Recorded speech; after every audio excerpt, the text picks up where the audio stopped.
Okay guys, direct मुद्दे की बात पे आते हैं। सबसे ज़्यादा पूछी गई क्वेश्चन कौन सी रिसर्च करनी चाहिए। ठीक है। मतलब एज एन F2P प्लेयर जिस पे सिर्फ एक लैब है, आप पे दो लैब है तो बहुत बढ़िया, एक लैब है तो वो भी बहुत बढ़िया। तो कौन सी रिसर्च करनी चाहिए, तो मैं आपको बता देता हूँ। सबसे पहली चीज़ कि ये तो नॉन बैजेस वाली रिसर्च है। New home, shelter building, elite troops, H headquarter management, ठीक है। ये सब नॉन बैजेस वाली रिसर्च है। बैजेस वाली रिसर्च, बाकी सब बैजेस वाली। और ये रैपिड ग्रोथ, ये भी नॉन बैजेस वाली है। अच्छा, किसी के दिमाग में ये आएगा रैपिड ग्रोथ कब खुलेगा, तो जब आप हेडक्वार्टर मैनेजमेंट मैक्स पूरा कर लेंगे तो रैपिड ग्रोथ खुलेगा। ठीक है। तो अब ज़्यादा टाइम वेस्ट नहीं करते हैं, तो मैं आपको बैजेस में बता देता हूँ कौन सी रिसर्च आपको प्रायोरिटाइज करनी चाहिए। ना आपको इस रिसर्च में एक भी बैच लगाना है, ना आपको इस रिसर्च में एक भी बैच लगाना है, ना आपको इस रिसर्च में, ना इस रिसर्च में। ठीक है। आपको सिर्फ इस रिसर्च में अपने सारे बैचेस लगा देने हैं। ठीक है। सारे बैचेस लगा देने हैं, प्लस जब आप यहाँ पे पहुंचेंगे तो आपको सिर्फ 10 आउट ऑफ 20 करना है। ठीक है। स्टार्टिंग के लिए 10 आउट ऑफ 20 करना है। क्यों? क्योंकि सिर्फ 10 ही रिक्वायर्ड हैं आगे बढ़ने के लिए। आगे बढ़िए, आगे बढ़िए। क्यों बोल रहा हूँ मैं? क्योंकि आपको आगे जाके ये खोलना है into 2। As an F2P player आप सरवाइव नहीं कर पाओगे। अगर आप बहुत बड़े अलायंस में कुछ भी करके चले भी गए तो आपको ये into 2 चाहिए, जैसे करके आपको पॉइंट्स इजीली मिले। मैं आपको दिखाता हूँ मेरे अलायंस डुअल के पॉइंट्स। ठीक है। मेरे हो चुके 7 मिलियन। मैं मजाक नहीं कर रहा हूँ। अगर आपने into 2 खोल दिया, into 2 से पहले सारी रिसर्च कर ली, तो आपके 3 मिलियन आराम से बनेंगे, आराम से पॉइंट्स, रोज के रोज 3 मिलियन। ठीक है। तो into 2 क्यों खोलना है? क्योंकि into 2 खोलने से आपको जितने बैजेस मिल रहे हैं, समझ लो ये देखो 300 बैजेस मिल रहे हैं ना यहाँ पे, आपको 600 मिलेंगे। ठीक है। यहाँ कितने मिल रहे हैं? 150 है ना, आपको 300 मिलेंगे। 900 बैजेस तो यहीं हो गए। हजार हजार बैजेस कहीं नहीं जा रहे एक बार आपने into 2 खोल दिया। ठीक है। तो into 2 अनलॉक करने के बाद मैं आपको बताता हूँ मैंने क्या किया। सबसे पहले अलायंस रिकग्निशन। ठीक है। रिसर्च की प्रायोरिटी, इसको रखिए, सारे बैजेस इसमें लगाइए। ठीक है। उसके बाद उसके बाद मैं आपको बताता हूँ। उसके बाद आप मिलिट्री स्ट्रैटेजी में यहां तक रिसर्च करिए, यहां तक 3 आउट ऑफ 10 करिए इन्हें। ठीक है। 3 आउट ऑफ जितने भी होते हैं, कितने हैं? मेरे ख्याल से ये जाते हैं 5th लेवल तक, है ना। तो आप 3 आउट ऑफ 5 कर दीजिए इन तीनों को। ठीक है। क्यों बोल रहा हूँ मैं? क्योंकि आपको ये मिलिट्री स्ट्रैटेजी आपको 45% तक पहुंचानी होगी। मेरे ख्याल से, जहां तक मुझे आइडिया, एलीट ट्रूप्स से मिलिट्री स्ट्रैटेजी खुलती है। तो एलीट ट्रूप्स को मैक्स कीजिए, मिलिट्री स्ट्रैटेजीज को 45% पे लाइए। एक बार आपने अलायंस रिकग्निशन कर दिया उसके बाद, ठीक है, मिलिट्री स्ट्रैटेजीज को 45% पे लाइए। उसके बाद पीस शील्ड में जाओ, क्योंकि पीस शील्ड खुलती है 45% के बाद। जो मैंने किया है वो करो। 5 out of 10, 5 out of 10, 5 out of 10, 5 out of 10। Badges waste करने की कोई ज़रूरत नहीं है। ठीक है।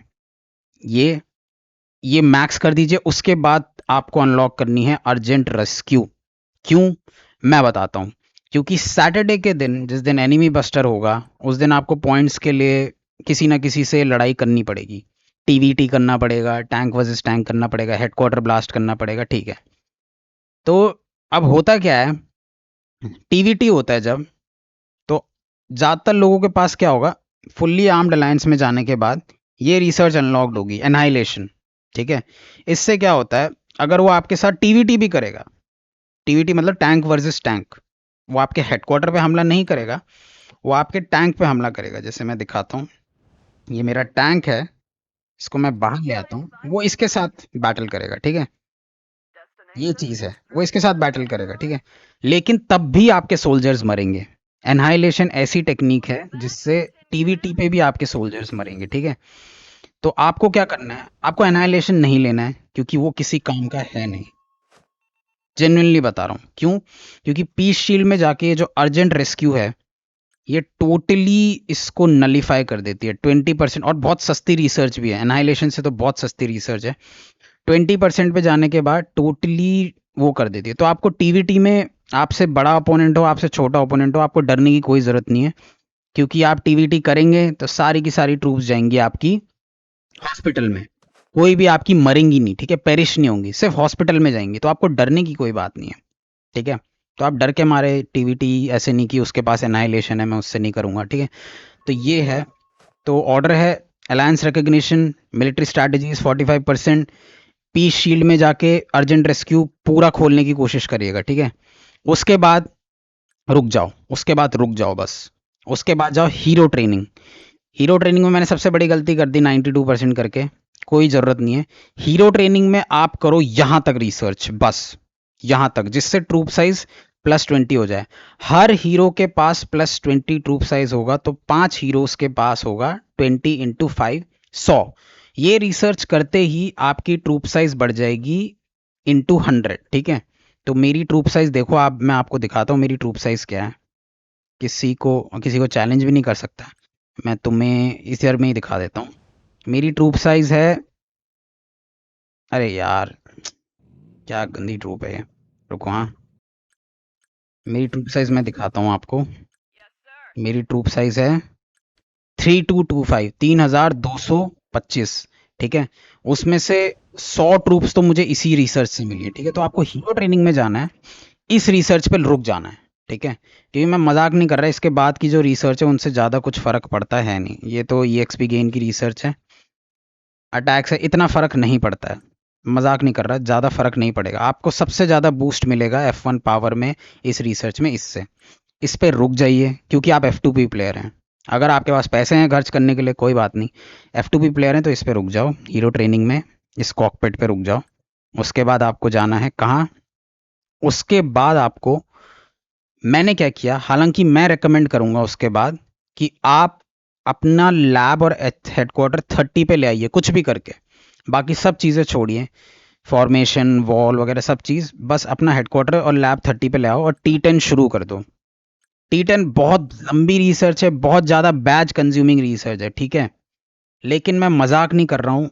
आपको लग रहा होगा इससे क्या होगा यार, T10 खुलेगी लास्ट में, अनलॉक होगी T10 तो यार, लेकिन और T10 के लिए एक ही लैब चाहिए, ठीक है, ज़रूरी नहीं है 2 लैब चाहिए। जिसने भी ये फैलाया है झूठ कि 2 लैब चाहिए, नहीं, एक ही लैब चाहिए। आप देख लो मेरे पास एक लैब है और मैं एक ही लैब से रिसर्च कर रहा हूँ, ठीक है। 2 लैब से अच्छा होता है, पर एक ही लैब से कर सकते हैं। लेकिन आप ये मत सोचिए कि अरे यार इतने ज़्यादा बैजेस लगेंगे, हज़ारों करोड़ों बैजेस लगेंगे, तो इसका मतलब क्या बोलते हैं, लाखों में लगते हैं इसमें बैजेस, लाखों में लगते हैं, ठीक है, वो बात अलग है। लेकिन और आप बोलेंगे लेकिन अब यार T10 खुलने में इतना टाइम लग जाएगा, इससे अच्छा मैं कुछ और ना कर लूँ, नहीं। मैं तुम्हें बताता हूँ क्यों। क्योंकि ये रिसर्च करते करते ही टी टेन ही इस रिसर्च के बारे में सबसे बढ़िया बात नहीं है। ये रिसर्च के बारे में सबसे बढ़िया बात है कि ये रिसर्च करते करते ही आपकी पावर 30-40 मिलियन बढ़ जाएगी। ये देख रहे हो आप एचपी देख रहे हो, एचपी 1% से भी बढ़ता है ना, आपकी एरिना में एक बार पावर देखना कितनी ज़्यादा बढ़ेगी। और ये बढ़ा रहा है आपकी एचपी 50% से, T10 की रिसर्च करते। तो T10 की रिसर्च करते करते ही आपकी पावर 30-40 मिलियन बढ़ जाएगी। फिर T10 खुलेगी अलग से, उसमें आपकी 20-30 मिलियन अलग से बढ़ेगी। तो सोच रहे हो आप, तो ये मत सोचना सिर्फ T10 है, इसमें इसमें बहुत सारी चीज़ें हैं, ठीक है। खुलती रहेंगी, कोई बात नहीं यार, अपना आराम से करते रहो, लोगों को जो बोलना है बोलने दो। आप वीक रहोगे कोई बात नहीं, पर जब एक बार खुलेगी T10 तो यूं चुटकियों में बढ़ेगी आपकी F1 की पावर। हालांकि मैंने क्या किया था मैं आपको बताता हूँ। मैं मिलिट्री स्ट्रैटेजीज में गया था, ठीक है। मिलिट्री स्ट्रैटेजीज में मैंने एचपी बढ़ाई थी अपनी, क्योंकि मुझे पता था कि एचपी बहुत अच्छी होती है। और मिलिट्री स्ट्रैटेजीज टाइम कंज्यूमिंग है पर बैज कम लेती है। बाकी रिसर्चेस बैज ज़्यादा लेती हैं, टाइम कम लेती हैं, पर ये टाइम ज़्यादा लेती है, बैज कम लेती है, तो इसलिए मैं इसे करता था। तो ट्रूप एचपी बढ़ाई मैंने, उसके बाद मैंने अटैक डिफेंस दोनों बढ़ाया। इसमें मैंने और कुछ नहीं किया, इनको 0-0 रहने दिया। मैंने अपनी असॉल्टर की एचपी बढ़ाई, क्यों, क्योंकि मुझे एरिना में थोड़ी बहुत पावर चाहिए थी। क्यों, क्योंकि मुझे अपनी F1 बढ़ानी थी। देखो मेरी जो एरिना में पावर है वो डिफ़ॉल्ट इसको लेता है, असॉल्ट डिस्ट्रॉयर को, असॉल्टर जो भी है। और क्योंकि मैंने सिर्फ असॉल्टर की एचपी बढ़ाई है, तो मेरी एरिना की पावर बहुत ज़्यादा है। प्लस ये है जो, इसमें जब आप कुछ करोगे बैटलफील्ड के लिए, तो भी आपको एटलीस्ट 1 ट्रूप की पावर ज़्यादा चाहिए ही, F1 की पावर ज़्यादा चाहिए, ठीक है। तो उसके लिए मैंने वो रिसर्च किया था। आप ये कर सकते हैं, अगर आपके पास लैब 30 नहीं खुला तो आप ये कर सकते हैं कि मिलिट्री स्ट्रैटेजी में जाइए। उसके बाद जो भी आपका मेन है, अगर आपका विंग डॉन वाला ब्लू वाले हीरोज ज़्यादा अच्छे हैं तो आप ये वाली इसकी बढ़ा सकते हैं। अगर आपके असॉल्टर वाले रेड वाले हीरो ज़्यादा अच्छे हैं, ब्लड रोज वाले जो भी है वो, तो ये बढ़ा सकते हैं या फिर ये बढ़ा सकते हैं, ठीक है। मैंने सिर्फ ये बढ़ाया, ये दोनों मैंने छोड़ दिए क्योंकि ये मेरे काम के हैं नहीं। फिर मैं T10 पे लग गया, चाहे जितने भी बैजेस लगे T10 पे लगते रहो, ठीक है। ये चीज़ है। सबसे बड़ी मैंने मतलब क्या बोलूँ, गाली भी नहीं दे सकते, पर सबसे बड़ी दिक्कत वाली बात ये करी मैंने, ये सीज टू सीज बेकार रिसर्च करी, किसी काम की नहीं है। एक बार आपके T10 खुल गए तो सब बेकार है। पीस शील्ड तो मैंने अच्छी करी। फुल्ली अलार्म्ड अलायंस, गलती से भी मत छूना इस रिसर्च को, प्योर वेस्टेज ऑफ बैजेस। देखो मैं बताता हूँ, troop attack in siege assault 570 badge लेगा से 5 घंटे, ठीक है। पर इतनी जल्दी बैजेस सोचता है ये, क्या बताऊं मैं। तो फुल्ली आर्म्ड अलायंस को छूना तक मत, सीज टू सीज को छूना तक मत, पीस पीस शील्ड पे लगे रहना। उसके बाद अपना मिलिट्री स्ट्रैटेजीज और फिर काम करो अपना T10 पे, ठीक है। खुले ना खुले वो अलग चीज़ है।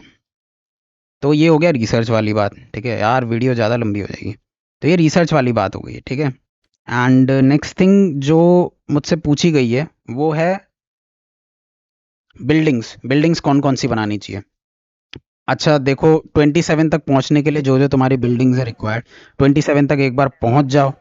उसके बाद अपनी बिल्डिंग्स तैयार करना। मैं सबसे पहली प्रायोरिटी बोलूँगा 27 पहुंचो, T9 खोलो। उसके बाद सबसे पहली प्रायोरिटी है, अगर तुम ब्लड रोज करते हो तो ये वाली बिल्डिंग, वरना ये वाली बिल्डिंग।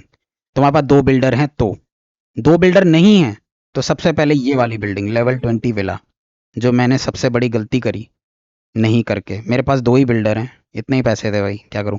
तो लेवल 20 विला और ये रिसर्च वाली, ठीक है।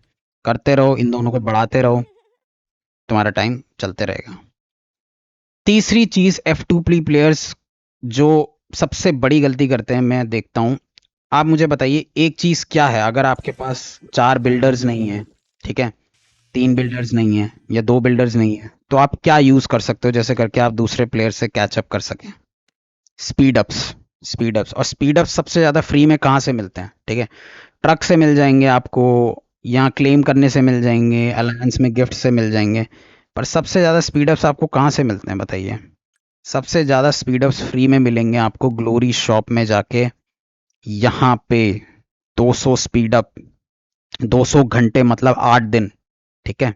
200 स्पीड अप मतलब 200 घंटे मतलब 8 दिन के करीब होता है। 8 दिन से थोड़ा ज़्यादा, ये कलेक्ट कर करके मैं आपको बताऊंगा। कलेक्ट कर करके इतने हो गए मेरे पास स्पीड अप्स। स्टैटिस्टिक दिखाता हूँ, मेरे स्पीड अप देखो, 87 डेज भाई, 90 दिन होने वाले हैं, 3 महीने के करीब। तो ये करिए। इसके लिए आपको क्या करना है, एटलीस्ट इंश्योर करना होगा। मैं आपको बताता हूँ ग्लोरी शॉप में सबसे मेन चीज़ें क्या हैं। स्पीड अप सबसे लास्ट में है, स्पीड अप लास्ट में नहीं है, स्पीड अप इंपॉर्टेंट है। फ्रेगमेंट्स, इनके लिए लगेंगे आपको 2000। वेपन फ्रेगमेंट मैंने आपको पहले ही बता रखा है, वेपन खरीदने की जरूरत नहीं है। S2 शुरू होते ही एक इवेंट आएगा जिसमें आपको फ्री में वेपन मिलेगा, बस आपको RSS कलेक्ट करने हैं। और एक सेफायर होता है, सेफायर मतलब डायमंड टाइप का बना होता है, उसको अटैक करना है। मैं दिखा देता हूँ आपको, कन्फ्यूजन लोग बस ऐसे ही बोल देते हैं, पर मैं तुम्हें दिखाता हूँ।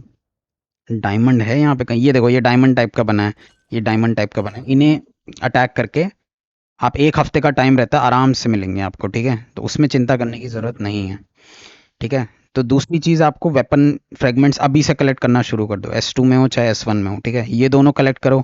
इसके 2000 लगते हैं, इसके 3000, तो कितने हो गए 5000। इसके बाद डायरेक्ट चाहिए तुम्हें, इसके बाद तुम्हारी सीधी प्रायोरिटी होनी चाहिए ये स्पीड अप।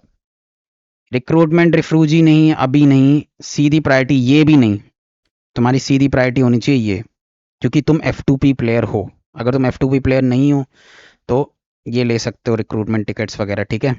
तो 5000 इसमें लग गए, ठीक है। अब इसमें से जितने ले सकते हो लो, और रिक्रूटमेंट टिकट के लिए बाकी बचा के रखना, ठीक है। तो इसके लिए लगते हैं 100K, ठीक है। 100K इसके लिए, 5K इसके लिए और इन दोनों को मिला के 5K, तो कितने हो गए 110, 1,10,000, ठीक है। 1,10,000 अब कैसे इकट्ठा करोगे, मैंने आपको ट्रिक ऑलरेडी बता रखी है ग्लोरी शॉप में कैसे करना है। फाइट करो, 19th लेवल पे जाके रुक जाओ, आपको फर्स्ट क्लियर के सारे अवार्ड्स मिलेंगे, ठीक है। 20 में अभी भी क्लियर कर सकता हूँ अगर मैं दिखाऊं तो, रुको, हाँ देखो 60 मिलियन है मेरी पावर। F1 पावर 60 मिलियन है मेरी, इसकी 57 है, आराम से क्लियर कर सकता हूँ, पर मैं नहीं कर रहा क्योंकि मुझे पता है मैं दूसरे स्टेज की 19 नहीं पहुंच सकता। ठीक है, तो ये सब चीज़ें हैं, ये ध्यान में रखनी है। ठीक है, तो आप F2P प्लेयर हैं, आपको ये स्पीड अप्स चाहिए ही चाहिए। ठीक है, ये करिएगा। चौथी चीज़ हो गई सीज़न 2 के बारे में। आप लोग पूछ रहे थे सीज़न 2 के बारे में बताओ थोड़ा सा। सीज़न 2 के बारे में बात ऐसी है कि आपके पास होंगे ये सैंड सोल्स, मतलब ये जो कैक्टस जैसे, हिंदी में बोलूँगा, इंग्लिश में कॉम्प्लिकेट नहीं करूँगा। ये आपके पास ये कांटे जैसे जो भी होंगे, और ये हीरे डायमंड जैसे जो भी होंगे। ठीक है, इन दोनों को आपको कलेक्ट करना है। अच्छा, स्टार्टिंग में यार थोड़ा जल्दी जल्दी कलेक्ट करने की करना। F2P प्लेयर हो तुम, तो मैंने तो कुछ नहीं खरीदा सीजन 2 में, पर लेकिन मैं तुम्हें बताता हूँ, एज एन F2P प्लेयर तुम कुछ खरीद नहीं पाओगे, तो तुम्हारे से आगे जल्दी निकलने लग जाएंगे लोग। तो तुम्हें क्या करना है, कलेक्ट करते रहना है। सबसे पहले मैं बोलूंगा सैंड सोल्स कलेक्ट करना। ठीक है, सैंड सोल्स और डायमंड्स ये हैं जो कलेक्ट करना, 70 to 30 के रेशो में। ठीक है, फिर उसके बाद तुम्हारी एक वायरस लैब होगी। अब तो मुझे दिख नहीं रही है, वायरस लैब है क्या मेरी? सीजन अचीवमेंट है यार ये तो। वायरस लैब दिख नहीं रही है, पर वो वायरस लैब अपग्रेड करना, जैसे करके तुम अगली अगली लेवल को कर सको। जैसे इसे थर्ड को अटैक करो, फोर्थ को अटैक करने के लिए तुम्हें वायरस रेजिस्टेंस चाहिए। ठीक है, वो तुम वायरस लैब बनाने से, तो वायरस लैब अपनी बनाते रहो बनाते रहो बनाते रहो बनाते रहो। ठीक है, हालांकि तुम F2P प्लेयर हो, तो तुम्हारे पास कभी भी इतना वायरस रेजिस्टेंस आ नहीं पाएगा कि तुम 15 लेवल के कैक्टस को अटैक कर सको। उसके लिए भी मेरे पास एक उपाय है। अपनी वायरस लैब को 21 लेवल तक ले जाओ, और अपनी एक मिलिट्री बिल्डिंग होगी, एक बिल्डिंग होगी, क्या बोलते हैं, लैंड एजेंसी। ठीक है, ये याद रखना, लैंड एजेंसी, उसको मैक्सिमम कर लेना। उसके बाद क्या करना मैं बताता हूँ। उसके बाद इस ये एक बिल्डिंग होगी आपकी सीजन मास्टरी की। ठीक है, इसके उस बहकावे में मत फंसना लोगों के कि कॉम्बैट ले ले भाई, कॉम्बैट ले ले, पावर बढ़ जाएगी। अरे कुछ नहीं होता यार, इन दी एंड रिवॉर्ड्स मैटर करते हैं। इसमें जाओ, सबसे पहले तो अपनी बिल्डअप कंस्ट्रक्शन वाला बढ़ा लो, उसके बाद ये बढ़ा लो, क्या ये नहीं, रुको, S2 बिल्डिंग्स। ठीक है, S2 में जाओ, सीरियस टू स्लाइट इंजरी, अरे कहाँ गया वो? हाँ, वायरस रेजिस्टेंस, हाँ, resistance earnings +5 more for each virus lab upgrade. ठीक है, तो अगर तुम्हारी वायरस लैब 21 पे होगी, तो तुम्हारा वायरस रेजिस्टेंस बढ़ेगा 21 इंटू 5 से, तो मतलब कितना, 110 से बढ़ जाएगा अचानक से। जबकि आप देखोगे 30-30 वायरस रेजिस्टेंस लेने में भी लोगों को लाले पड़ जाते हैं। ठीक है, तो ये जाना है, आपको सपोर्ट चूज करना है, और आपको सपोर्ट में ये चूज करना है अगर आपको as an F2P player 15 level की टाइल कैप्चर करनी है तो। ठीक है, अपने अलायंस वाले से किसी से। ठीक है, ये समझिए, ये अगर हमारे में पहले से आ चुकी होती, मैंने कितनी कैप्चर कर ली होती, पर ठीक है, मैंने काफ़ी कैप्चर तब भी करी हैं। तो ये चीज़ दूसरी बात हो गई। ठीक है, अब अगली चीज़ है, सीज़न 2 में ये चीज़ें रहेंगी आपकी। सीज़न 2 में आपका एक ग्लोरी वॉर आएगा। ठीक है, उसमें पार्टिसिपेट करिए तब तक जब तक आपकी ट्रूप्स रिकवरेबल हों, वो आपको देख के पता चल जाएगा। और एक लास्ट चीज़ जो लोगों को नहीं पता है, वो है SVS, मतलब स्टेट रूलर इवेंट। अब हालांकि देखिए, हमारा जो स्टेट है उसके बाद ऑलरेडी 5 स्टार आ चुके हैं। स्टेट बैच देखेंगे आप, स्टेट ऑफ एपिक्स है हमारा, ओनली स्टेट है सीज़न 2 में जिसके पास 5 स्टार आ चुके हैं अभी तक। तो हम पांचों के पांचों बैटल्स जीते थे, तो उसकी वजह से अब हमें बहुत भयंकर भयंकर सर्वर से मुकाबला करना है। हम 46 में, और हमें 37 से मुकाबला करना पड़ रहा है। 37 मुझे नहीं पता कितने दिन कितने महीने पहले बन गया था हमसे, पर 37 बहुत पहले का है। हमें 36 35, हमें 40s में दे ही नहीं रहे अब। औरों को देखेंगे आप 43 41 है, हमें 40s में दे ही नहीं रहे। 40s में हम सबको हरा चुके हैं, अब हमें 30s में दे रहे हैं। 40s में ऑलमोस्ट सबको हरा चुके हैं, पर हमें 30s में दे रहे हैं अब। तो आप सोच सकते हो, और ये 30s में सेकंड सबसे स्ट्रॉन्गेस्ट स्टेज है, 37 वो दिया है हमें, आप सोच सकते हैं। तो वो सब चीज़ें दूसरी हैं। SVS में अब मेरे को अपने स्टेट से ही पता चल गया, लोगों को बहुत कम अवेयरनेस है कि SVS में आप ट्राई करिए कि आप इन्वेडर बने। देखो वीकली प्रोग्रेस देखोगे आप, पॉइंट्स देख रहे होंगे, ट्रक्स से कितने पॉइंट्स मिल रहे हैं, फुल्ली प्रेप से, VS से। तो आप ट्राई करो, आप इन्वेडर बनो। क्यों, मैं बताता हूँ इन्वेडर क्यों बनना है। क्योंकि आप एक F2P प्लेयर हैं, और जब आप F2P प्लेयर हैं तो आपको ये 9 की 9 चेस्ट चाहिए किसी भी हालत में। ठीक है, बैच देखो 750, लास्ट बैच देखो, लास्ट चेस्ट में 2500 बैच, ठीक है, 2500 बैजेस, 2500 बैजेस में मजाक नहीं कर रहा। 13,000 बैजेस के लिए इंडियन रुपीज 10,000 रुपये लगते हैं, ठीक है, 13,000 बैजेस के लिए, सोच रहे हो? तो 2500 बैच फ्री में मिल रहे हैं, 2500, 2000, इतने किसी VS अलायंस डुअल किसी में नहीं मिलेंगे, ठीक है। 1,500, इतने इतने बैजेस मिल, अरे फर्स्ट चेस्ट के ही बैच देख लो यार, 300 इतने लास्ट में जाके मिलते हैं 6 मिलियन पॉइंट स्कोर करने पे, ठीक है। तो इन्वेडर से क्या होता है, जब आप इन्वेड करेंगे तो आप ये देखो, नॉकआउट एनिमी, एक चीज देखता हूँ, decrease enemy state survivor headquarter durability by 1, इसके आपको 10 पॉइंट मिलेंगे। इसका मतलब क्या है, अगर आप किसी हेडक्वार्टर को अटैक करते हो, ठीक है, जैसे ये हो गया, इस किसी भी हेडक्वार्टर को अटैक कर दिया आपने, उसकी ड्यूरेबिलिटी कम होती है, ठीक है, 3,000 से कम हो गई, 2,000 से कम हो गई। मेरे पास कोई रिपोर्ट होगी तो मैं दिखाता हूँ, जैसे ये देखो, डैमेज्ड बुल्स हेडक्वार्टर, तो ये देखो 3,000 से उसकी ड्यूरेबिलिटी कम हो गई।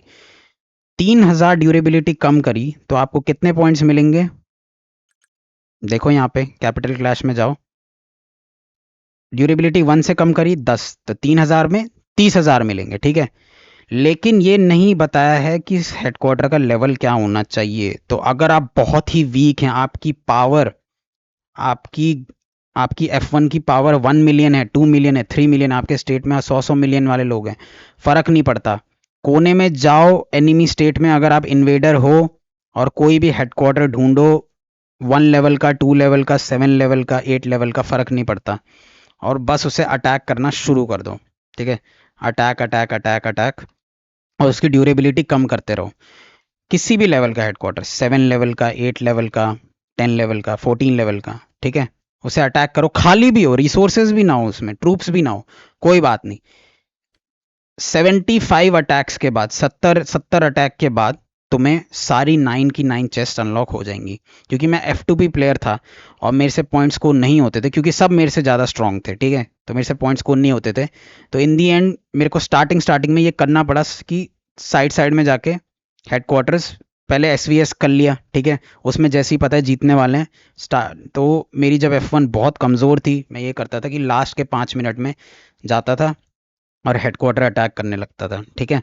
तो उससे क्या होता है, आपको बहुत 9 की 9 चेस्ट अनलॉक होती है और बैजेस मिलने लगते हैं, ठीक है। एज एन F2P ये कर सकते हैं आप। इन्वेडर बनना बहुत ज़रूरी है, जीतना जीतना ना जीतना ज़रूरी, जीतना ज़रूरी है, ठीक है, जीतने से आपको ये 1000 बैजेस मिलेंगे, पर 9 चेस स्कोर करना भी बहुत ज़रूरी है, ठीक है, ये याद रखिएगा। तो अभी इतनी टिप्स हैं, अगर आपको कोई भी डाउट्स है मुझे बताइएगा।